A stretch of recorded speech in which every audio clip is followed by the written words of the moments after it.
స్వామివారిని దర్శించుకోవడానికి అవకాశం వచ్చింది. స్వామివారిని దర్శించుకుని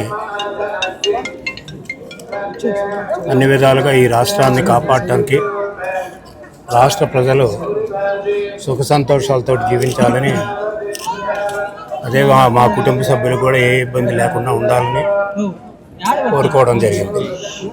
రాష్ట్రం కష్టాల్లో ఉంది. ఎంచేతంటే ఇది రాజకీయం కాదు, వాస్తవాలు. రాష్ట్రం కష్టాల్లో ఉంది. అన్ని రకాల క్రైసిస్లు ఉన్నాయి. అంటే ఎకనామిక్ క్రైసిస్ ఉంది, ఫైనాన్షియల్ క్రైసిస్ ఉంది.